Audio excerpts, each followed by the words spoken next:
You're here. Welcome to Two Humans Talking, the podcast where we talk about the everyday struggles of staying healthy and mindful in a fast-paced, this modern world. I'm Tiffany Sims, your Disney-loving nutritionist and high-performance coach, and I just love talking about fitness, mindset, how to get it all done when your plate is turning upside down and you don't know which way is up.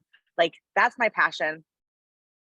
And I'm Chelsea Scroggins, your yoga teacher and motivational life coach. And I love talking about all the things that enhance the life.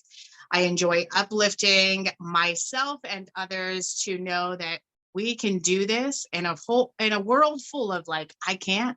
I teach you how you can. And today I want to talk about judgment. If you're Yes, okay with that, Tiffany, talking about absolutely. judgment from others and judgment of ourselves. And real quick, before we go there, if Mhm. you are not following Chelsea on Instagram, you need to go follow at aligned. It's aligned with Chelsea Yes. because she has been dropping daily little motivational nuggets all week long. And if you are not hearing them, you are truly missing out. So aligned with Thank you for Chelsea that. over on Instagram, it'll make your day better. So Thank you for that. I'm glad it's making a difference. It just comes in my head and I'm like, the world needs to hear this. This is golden. And it keeps me on track as well. So I'm glad that you're finding it useful. And there's so many people finding it useful as well. So yeah, align with Chelsea. That's me. Come get yep. motivated today. Yes. And it's really, I think it ties perfectly into this topic of judgment because it's so easy to hear all the nattering from everyone around you, worried if people will see you being yourself, what they're going to think if they hear the way you talk, the way you speak, the way you move your body, the foods you choose or don't choose to eat. It's so easy to just be paralyzed by it. And having someone in your corner just reminding you of all those things that you know to be true and reinforcing how amazing your uniqueness is, I think is just really powerful. Yeah, and you know that we are our own worst enemies, but so are the loved ones that we love so dearly and that are so close to us. They don't mean to cast judgment a lot of the time. It's out of love from their heart, but it's also out of fear from their past and what didn't work for them. Then they automatically think it's not going to work for you. And bringing the food into it, a lot of us, actually all of us, are very different. So what works for me is definitely not going to work for you, Tiff. And what works for the next person is not going to work for me. And sometimes certain foods are going to work for all of us together. But a lot of the times we're like, oh, that doesn't work for me. You shouldn't do that. You shouldn't eat that. You shouldn't be there. What is wrong with you? Why do you think that that's a good idea? And it's back up. Everyone's in a different season of life. And every season, there are basic things that constitute a healthy human, habits of a healthy human. I shared that PDF in an earlier podcast, but those are the basics. But how that looks on the day-to-day basis and how you do all those things and where you fill them in and what the priorities are, they change with the season of life you're in. And sometimes maybe you do want to be at your highest peak physical performance and you want to know what your 1 rep max are and you really want to push your body to the limit to see what it's capable of and maybe lean out as far as possible. And that takes a very specific dialed in plan where there are other seasons where it's your goal is to have life and vitality and for your stomach not to hurt while still taking care of yourself, but being so nitpicky about the minutia, just it's exhausting and it's just not the right focus, but that doesn't make it wrong. Correct. And, it depends on what your goals are really in the end. Like you said, I mean, it's what season of life is it and what goal are you trying to achieve?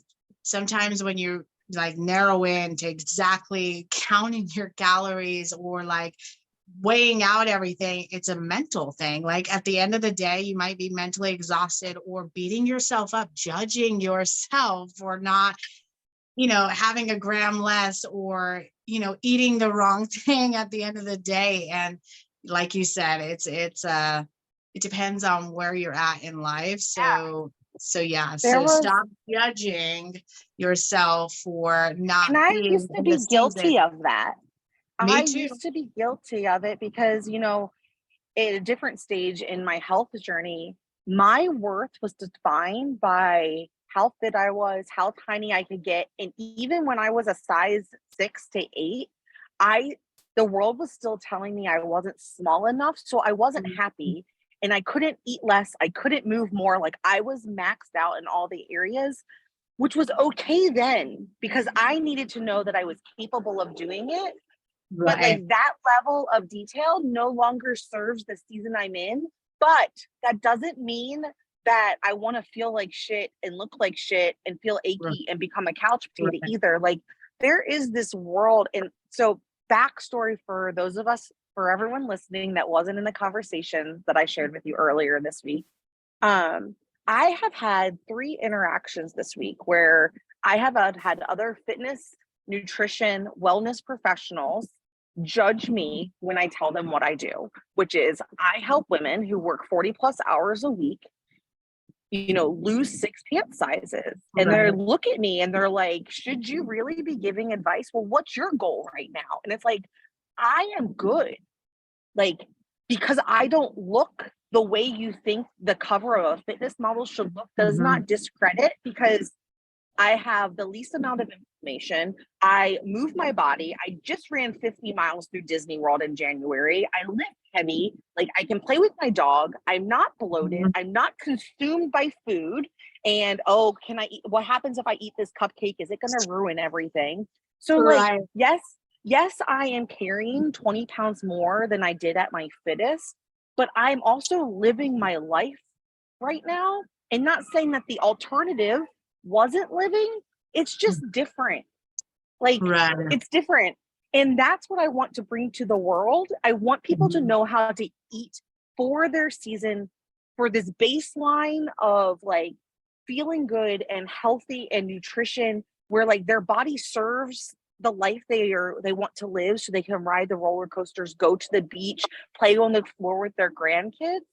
And so like fitness people are some judgy bitches. Yeah. And I was just like, stop judging me because They you like and that I in you the yoga genre, world. whatever. Like I'm so far out of the loop. I just focus on what I need to bring to the world, the tools that I need to implement and give to others. But there are some yoga instructors, yoga teachers, yoga gurus, yogis, yoginis, whatever out there that judge so hardcore. And in reality, like that's not the core values of yoga itself, And right? I want I want to ask you some questions because when Yeah. you and I first met, like, and you told me that you were a yoga instructor, the next words out of your mouth were, I know not everyone is skinny.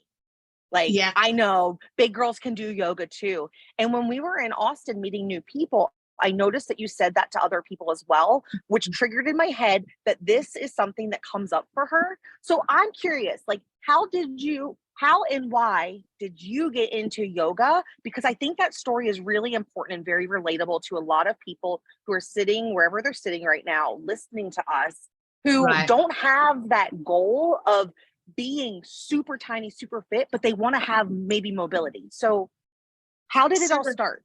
the funny thing is why I say that just out of because a lot of people when I say, oh, I do yoga, and like if it's a bigger person, they're like, oh, I can't do that. I won't be able to do that. And I'm like, oh my gosh, no, you can. But how I originally started, and I know I'm a bigger person and I don't look at myself as like, I don't know, I can do anything. That's how I've always thought since a little girl. Like anything I think of, I can do it. Like there's a reason why it came into my mind. So I've always been driven like that. My body weight has never stopped me. My my surroundings have never stopped me. Yes, I do get down on myself. I do cast judgment on myself. I do allow other people to cast their fears on me, and I do consume them, but only for a little bit. Then I'm like, no, forget that. Right. And it doesn't take a special person. It just takes somebody who's determined to do what it is they were put here to do. But what brought me to yoga was I was at my lowest moment. I could not breathe, like literally couldn't breathe. And I didn't know if it was asthma, allergies, if it was just anxiety, severe anxiety. I was 27. And I feel like at 27, you go through this like pivotal point in your life where it's like real, you're an adult and you're like, oh crap, like how do I manage being an adult? I don't know. It was just a very, like, I literally almost blacked out type of like fear, or just I was just couldn't do it anymore. And I just randomly Googled or YouTubed yoga for asthma is what I Googled. And this Indian guy told me like 3 poses to do. And literally I had to read the captions because he did not speak English.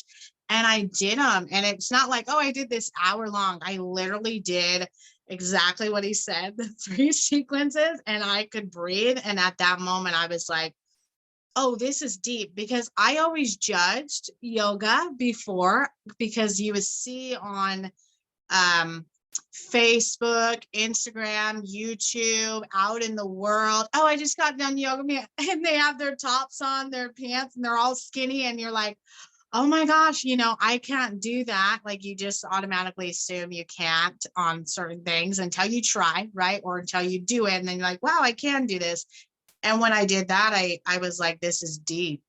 And I realized it was so deep. And then I just found myself down a rabbit hole. And then I saw this yoga teacher training event. I thought, well, I'm going to go try to sit in that circle to see what it's really all about.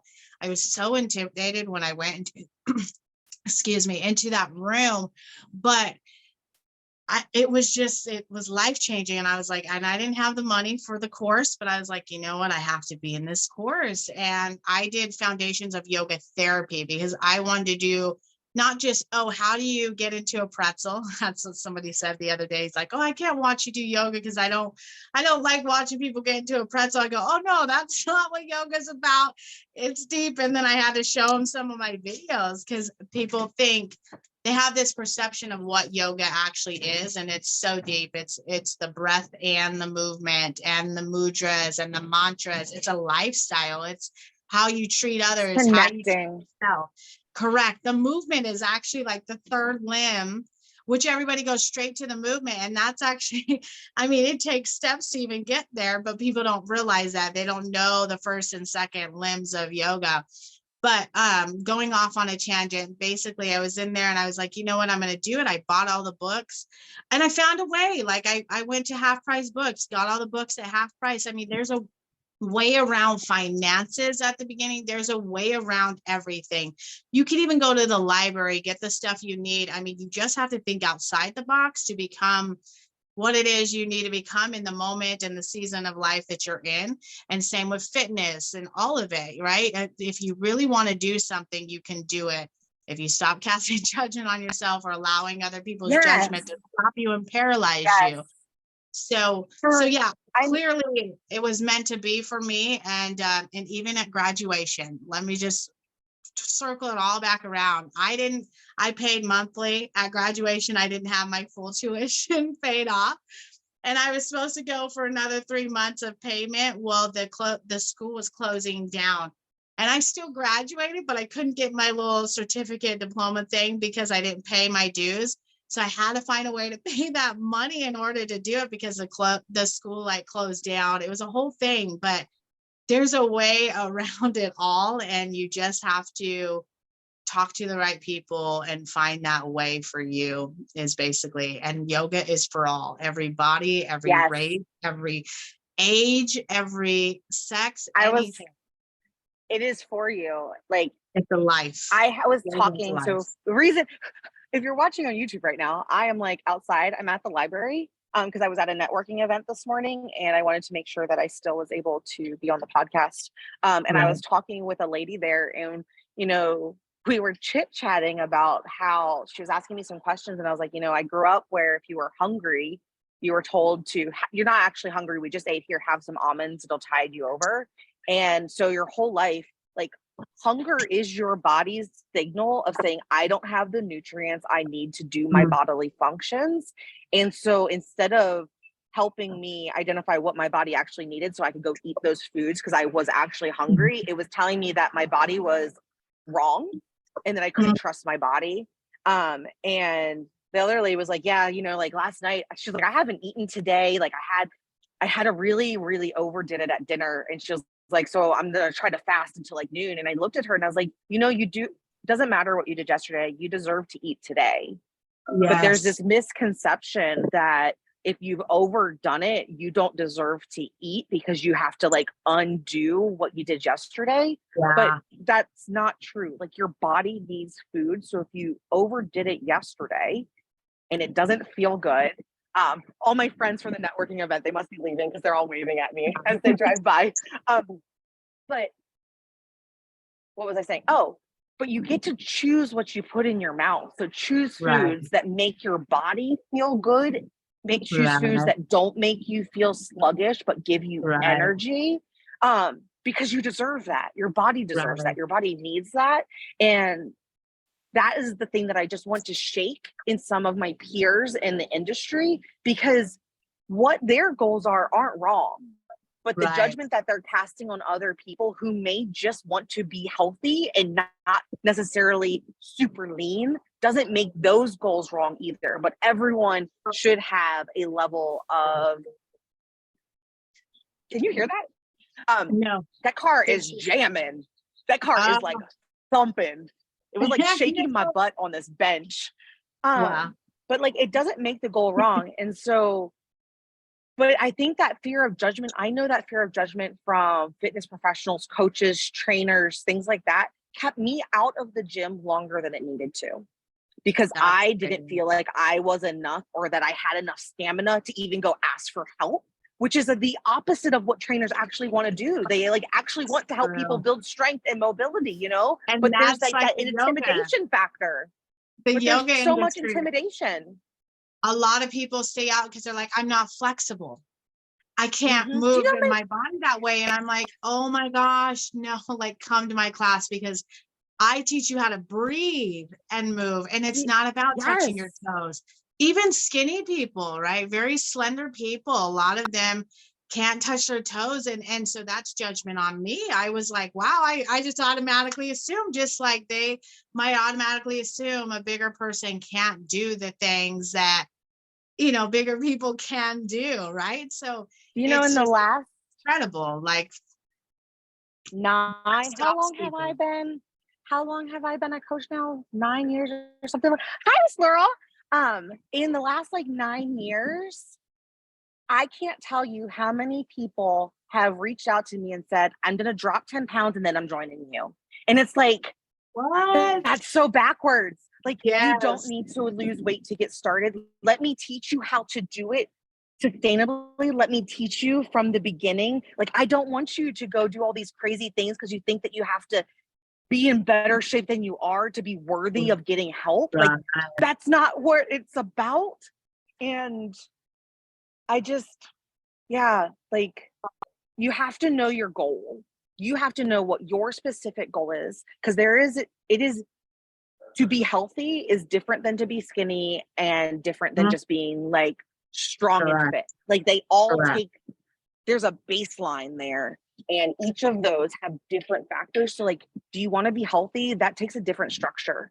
And then you build from that. If you want to be super fit, let's get you healthy first, and then dial in the things to get you, your quads popping. But like, you got to start. And I feel like we're just jumping ahead because there's this perception that you have to look a certain way if you want to, like, I can't even, I feel like I'm like on a broken record over here. Trainer, like all of that, or even, go to yoga. You have to be able to already touch your toes in order to even get into the class.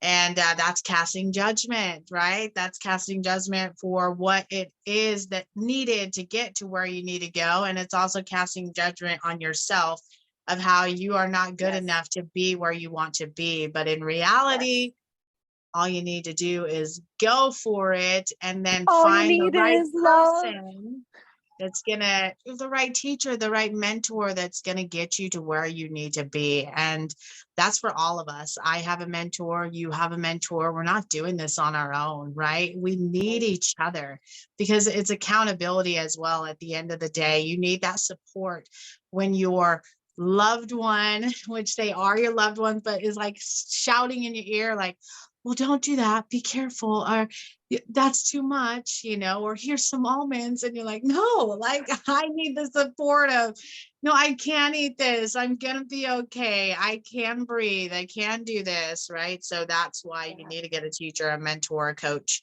It's very important. And I want to say one last thing before we close up. Yeah. It is okay as the season changes for things to not be good enough and you want better. Correct. Because I think that there's like this, and maybe it's in my head, but like, sorry, people walking around distracted me. I forgot where I was going. Human moment. I'm afraid sometimes I get fearful of talking about this topic because I'm afraid that someone is going to take judgment out of the conversation, or feel guilty, like, oh, it's okay that I'm not paying attention to how I eat. It's okay that I'm not moving because she told me it's okay. I don't need to be skinny. And that's not what I'm saying at all. I think there's also this misconception that either you are 100% like militant healthy, or you just don't give a fuck. Right. And like, those are such extremes. And if you don't feel good, it is okay to care about how you feel and how you look and what you want your body to do for you. Like, I want to make sure that that's really clear, and that we're not just handing out hall passes to not care about yourself as we have this conversation. And it's okay that if you want to work for 6-pack abs and this really lean physique, that's okay too. Just know that it does take a special level of dialed in attention, and you have to know if you're willing to put in that level of work, or if you just want to be healthy and move good. Just real quick, but don't judge yourself or get down on yourself on that one day that you didn't do your 50 curls. One day is not going to break you. So a lot of the 50 curls. Well, I'm just saying, there are people who are on that extreme, right? They're doing it, right? But they're beating themselves up from time to time. Let's be honest. Oh gosh, and I just got away from me. I wasn't able to do that. And then at the end of the night, when they're laying in bed, they are judging themselves. And I know it because I've done it in my business, in my yoga practice. Like, you beat yourself up. And so the goal here is to, be where it is on either end of the spectrum or right in the middle. But at the end of the day, stop judging others, stop judging yourself for what you think should have been done or could have been done or needs to be done, right? Keep going on your path one step at a time, just like you always remind me, and I'm going to remind you. And that's the goal at the end of the day. Love yourself and love others, and just respect everybody is in a different season of their life. And that is just where it is, right? And that's how I'm laughing because as I was like, who's doing 50 curls? I just added the number of curls I did in between all my reps this morning, because it was like arms and shoulders for me. And I did at least like 55 reps, 55 curls today. So like, you're doing 50 curls. Actually, you're doing 60. Good job. Good job. Anyway, too funny. So proud of you.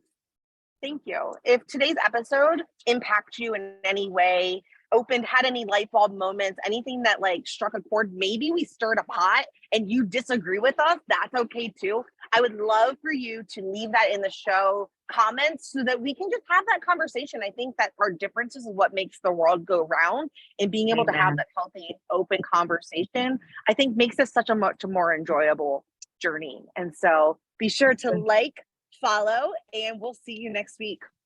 Bye. Bye.